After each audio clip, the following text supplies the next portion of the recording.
You know, since the inception of the Commission, we have been, the more we get dumbfounded and nonplussed at the extent of the brutalities, we are dehumanized and demonized by the high command of the immediate past Hasina-led administration. You see, enforced disappearance is more terrifying than death. In case of death of a person, his family members can mourn his death and perform his funeral rites. But in case of a victim of enforced disappearance, his family members are naturally in the dark about his whereabouts.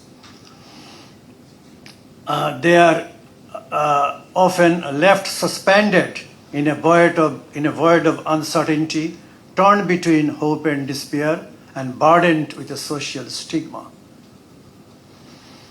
You see,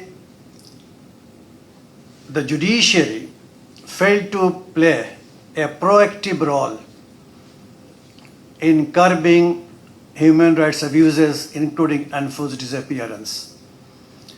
Enforced disappearance of the victims during the immediate past regime took place in a widespread and systematic manner. There is no gainsaying that fact. Had the judiciary been alert and responsive to the fundamental rights as enshrined in Part 3 of the Constitution, the offense of enforced disappearance could have been curbed to a significant extent. As you know, the judiciary is the guardian of justice, the shield of the vulnerable, and the compass of democracy. But regrettably, the judiciary signally failed to protect the fundamental rights of the people during the period under reference. The best guarantee of justice, in my humble view, is the personality, efficiency, impartiality, and boldness of the judge concerned.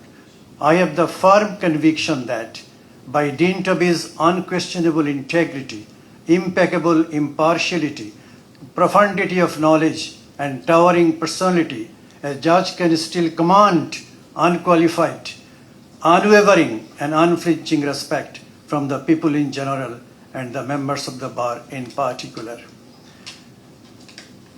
A judge should treat every case, whether involving the Prime Minister or a man in the street, with equal vigor and fervor.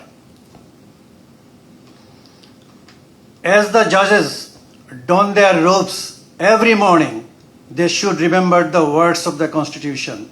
The Republic shall be a democracy where all fundamental rights shall be guaranteed. This guarantee should begin with the judges. Let us build a judiciary where a garment worker in Sylhet, or a street vendor in Dhaka, or a rickshaw driver in Kulla can alike say, we trust the court, we trust the judiciary. The journey is strenuous, arduous, taxing, demanding, and exacting, but the reward is immeasurable. You know, truth-seeking is the main job of the Commission. This is one of the key elements of transitional justice.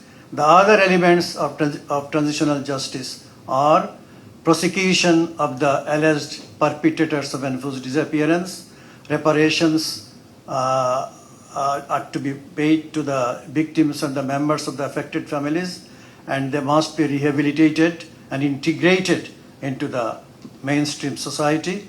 Last but not the least, there must be institutional reforms by making necessary amendments in the relevant laws.